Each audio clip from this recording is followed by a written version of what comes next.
Salut, bienvenue sur Picomat. Dans cette vidéo, on va traiter ces quatre exemples. On va tracer les représentations graphiques de ces fonctions qui ont des valeurs absolues au dénominateur. Premier exemple, f de x égale 1 sur valeur absolue de x. Dans un premier temps, je vais déterminer l'expression algébrique de f, mais en me débarrassant de la valeur absolue. Et puis après, on tracera. Si je mets ça dans un tableau, je vais mettre sur la première ligne, je vais mettre x qui va varier de moins l'infini à plus l'infini. Quelles sont les valeurs interdites pour x? C'est 0, parce que 1 sur 0, on ne peut pas diviser par 0. Donc je vais mettre un 0 ici. Sur la deuxième ligne, je vais mettre valeur absolue de x. Alors, quand x égale à 0, valeur absolue de x, c'est 0. Quand x est plus petit que 0, quand x est plus petit que 0, valeur absolue de x, c'est égal à moins x. C'est la définition de la valeur absolue. Quand x est plus grand que 0, valeur absolue de x est égale à x. Donc ça, c'est du court. Ensuite, notre fonction, qu'est-ce qu'elle devient? Alors déjà, quand x égale à 0, c'est une valeur interdite, donc je vais mettre une double barre. Ensuite, quand x est plus petit que 0, qu'est-ce qui se passe? En fait, j'aurais dû 1 sur moins x. Mais au lieu d'écrire 1 sur moins x, je peux parfaitement mettre le moins devant la barre de fraction. Comme ça, parce que je préfère cette forme-là, parce que, en fait, je sais que c'est l'opposé de la fonction inverse. Donc, c'est pour ça que j'ai mis le moins là. Ensuite, quand x est supérieur à 0, f de x est égal à 1 sur x. Voilà ce que j'ai. Donc ça, c'est l'expression algébrique de ma fonction f en me débarrassant de la valeur absolue. Maintenant, si je veux tracer ma fonction, alors tu pourras faire un tableau de variation, je suis pas sûr de... Voilà, on va peut-être pas le faire. Bon, si on va le faire quand même. Quand x est plus grand que 0, la fonction est égale à f de x. La fonction est égale à la fonction inverse. La fonction inverse, tu la connais. La fonction inverse, quand x est supérieur à x, ça ressemble à ça. Voilà. Donc ça sera ma fonction f, je la mets en rouge. Maintenant, la fonction inverse, quand x est plus petit que 0, ça ressemble à ça. Ça, c'est la fonction inverse, là que je mets en pointillé. Voilà. Donc nous, c'est l'opposé de la fonction inverse. Alors si c'est l'opposé de la fonction inverse, on va avoir quelque chose qui va être comme ceci. Voilà. Donc là, j'ai tracé le symétrique de la fonction inverse par rapport à l'axe des abscisses. Voilà, pour avoir quelque chose de positif. Je prends l'opposé de quelque chose de négatif, c'est du positif. Si je fais un tableau de variation, allez, je vais le faire quand même. Si je fais un tableau de variation de ma fonction f, alors je vais faire ça à côté, voilà, hop, x varie de moins l'infini à plus l'infini, une valeur qui m'intéresse pour x c'est 0, f est croissante, puis ensuite elle est décroissante. En 0, j'ai ma valeur interdite, au bout de mes flèches, je mets mes limites. Alors si tu n'as pas vu les limites, j'ai fait une playlist sur Picomat au sujet des limites. Si tu as des difficultés, je t'invite à la consulter. Nous avons en moins l'infini du 0 plus. Après, nous avons du plus l'infini d'un côté. Voilà, bon, je mets voilà. 0, ouais, 0 plus, voilà. Donc si tu connais pas les limites, bon voilà. Tu regardes la playlist ou tu regardes ton cours. Et puis c'est tout pour le premier exemple. On peut passer au deuxième.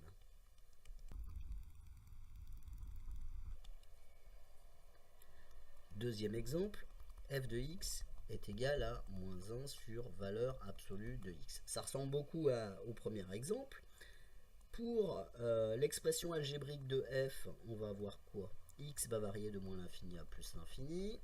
Je réserve une ligne, la deuxième ligne pour valeur absolue de x. Quand x est égal à 0, ça s'annule. Valeur absolue de x est égale à 0. Quand x est négatif, valeur absolue de x est égale à moins x. Quand x est positif, valeur absolue de x est égale à x. Maintenant pour la fonction. Pour la fonction, 0 est une valeur interdite. Ensuite, je vais avoir, quand on a x négatif, on va avoir moins 1 sur moins x. Moins 1 sur moins x, ça donne, c'est la même chose que 1 sur x. Je vais écrire directement 1 sur x. Quand x est supérieur à 0, qu'est-ce qui va se passer? Nous aurons moins 1 sur x. Alors le moins, je le mets devant la barre de fraction, comme ça on voit bien qu'on a l'opposé de la fonction inverse. Je vais pouvoir tracer ça. Quand x est plus petit que 0, nous avons f de x qui est égal à la fonction inverse. Donc on va avoir quelque chose qui va être comme ceci. Voilà, ça c'est f de x que je mets en rouge. Et quand x est supérieur à 0, nous avons l'opposé de la fonction inverse.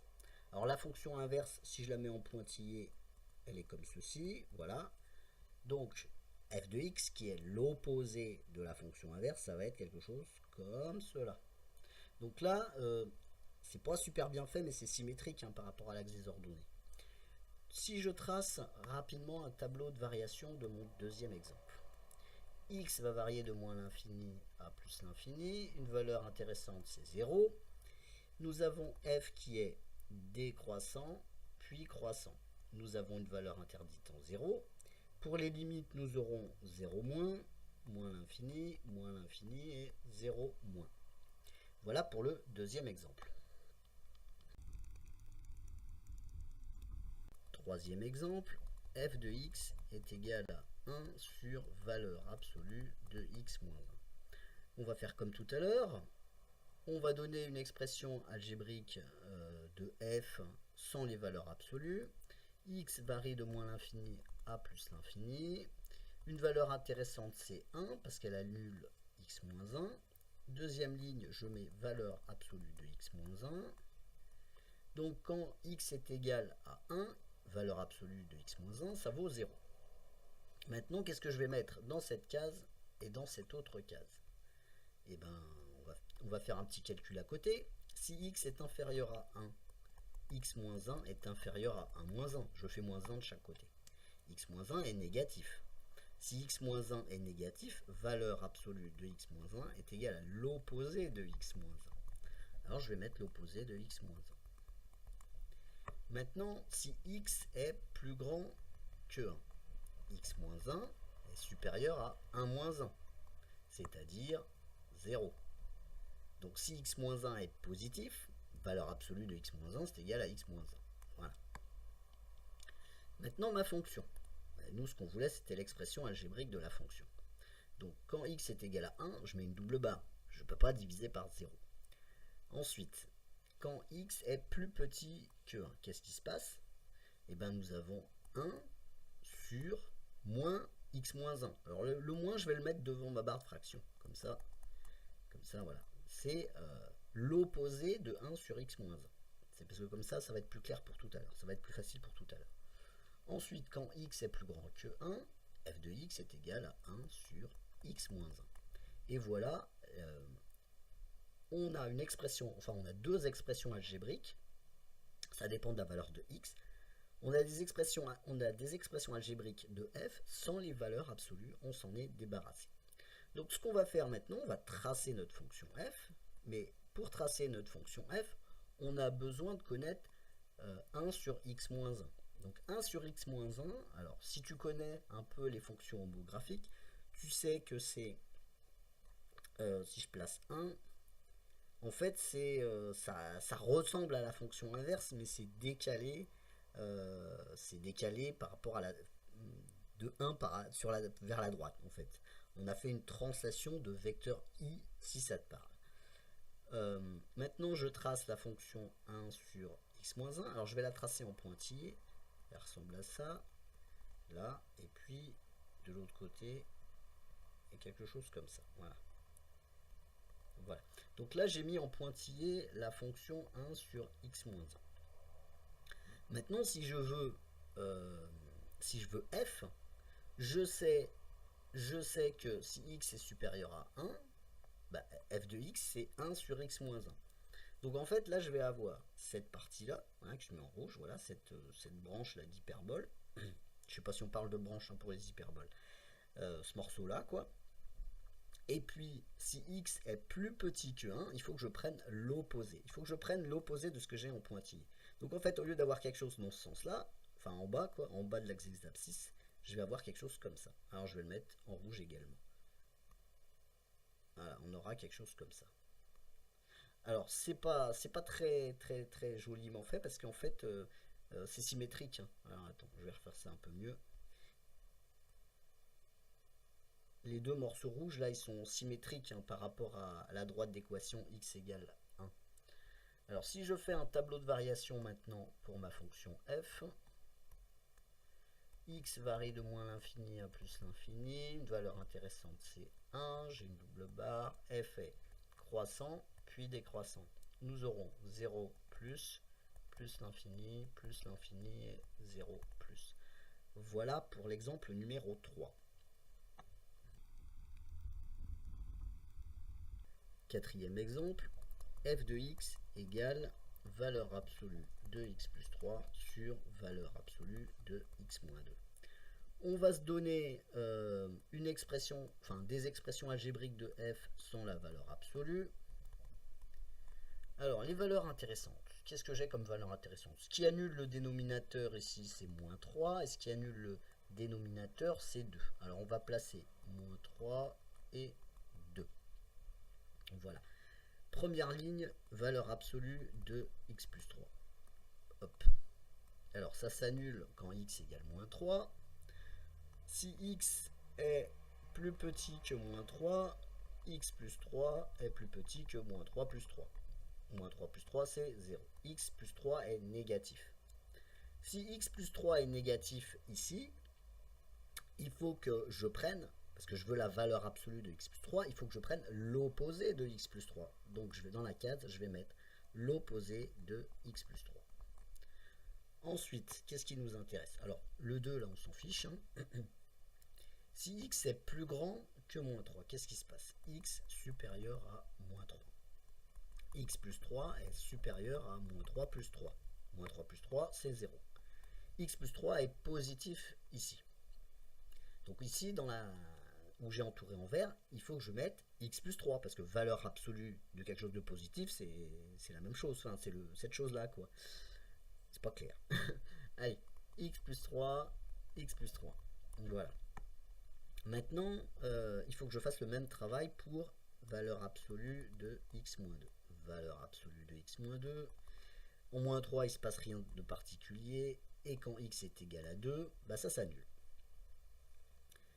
Quand x est plus petit que 2, x moins 2 est plus petit que 2 moins 2, c'est-à-dire 0. X moins 2 est négatif, ici dans cette zone. Si je prends la valeur absolue de x moins 2, il faut que je prenne l'opposé de x moins 2 pour avoir quelque chose de positif. Donc ici, on aura l'opposé de x moins 2.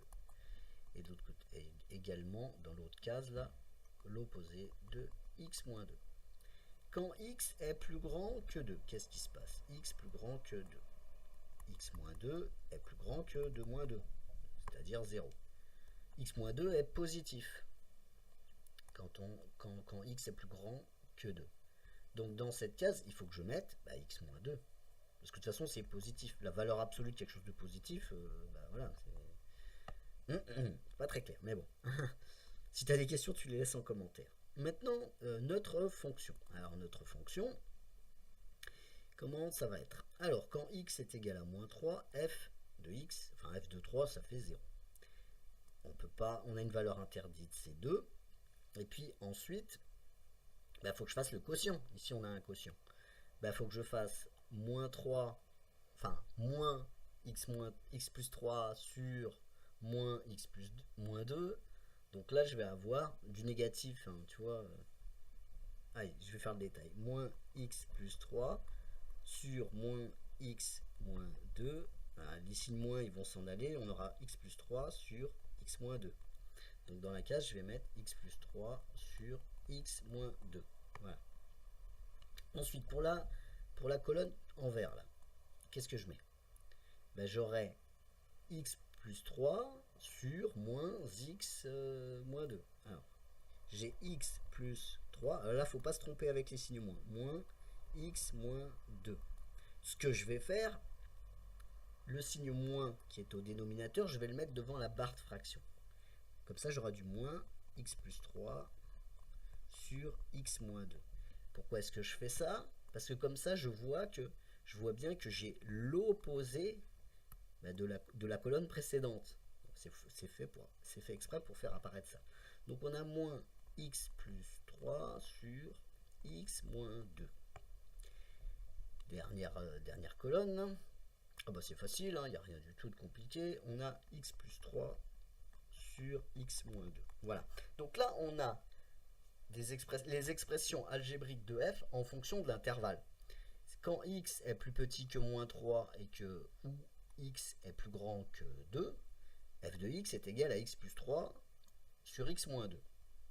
Et quand x est compris entre moins 3 et 2, on a l'opposé de x plus 3 sur x moins 2. Ben, c'est pas mal. Donc ce qu'il faut faire du coup, il faut tracer x plus 3 sur x moins 2. Alors il se trouve que c'est une fonction homographique, c'est pour ça que j'ai choisi, parce que ça va être rapide à traiter. Je vais tracer un repère pour avoir un petit peu une idée du truc. Voilà. Si je veux tracer x plus 3, alors on va faire ça à gauche, à droite, x plus 3 sur x moins 2. Alors je vais utiliser la forme canonique. Alors peut-être que tu connais pas, mais tu dois savoir tracer x plus 3 sur x moins 2. Alors x plus 3, moi j'utilise la forme canonique parce que ça va plus vite. X plus 3 c'est x moins 2 plus 5. Parce que moins 2 plus 5 ça fait plus 3 sur x moins 2. Alors ici ce que j'ai fait apparaître le moins 2 au numérateur qu'il y avait au dénominateur. C'est fait exprès. Et du coup, x plus 3 sur x moins 2, c'est égal à 1 plus 5 sur x moins 2. Si tu regardes, ici j'ai 1, ici j'ai plus 5 sur x moins 2. Voilà comment j'ai fait. Si je l'ai mis comme sous cette forme-là, qu'on appelle la forme canonique d'une fonction homographique, c'est pas pour t'embrouiller, c'est parce que c'est plus rapide pour étudier les variations de cette fonction. Donc là, ce que je sais immédiatement, je sais que j'ai une asymptote horizontale qui est égale à y égale 1. Donc je peux placer mon asymptote horizontale y égale à 1. Ici, ça c'est mon asymptote horizontale. Maintenant, j'ai également une asymptote verticale d'équation x égale 2. X égale 2. Alors si tu t'intéresses aux fonctions homographiques, je vais faire une vidéo à ce sujet. Donc soit il y a le lien en description, soit c'est bientôt là. Alors, je trace mon asymptote verticale. Et puis, je vais pouvoir tracer en pointillé x plus 3 sur x moins 2. Alors, je regarde ici, j'ai 5 sur x. C'est positif. Donc, en fait, ça aura à peu près la même tête que la fonction inverse. Alors, si je trace en pointillé, je vais avoir quelque chose comme ça, voilà. Alors, après, je ne sais pas quand est-ce que ça coupe. Ah, ici, c'est en moins 3. Alors, ça coupe en moins 3. 1, 2, 3, moins 3. Et quand x est égal à 0, nous avons moins 3 demi. Donc, on doit être par là. Nous avons quelque chose comme ça. Voilà. Donc là, j'ai tracé en pointillé x plus 3 sur x moins 2. Moi, ce qui m'intéresse, c'est f.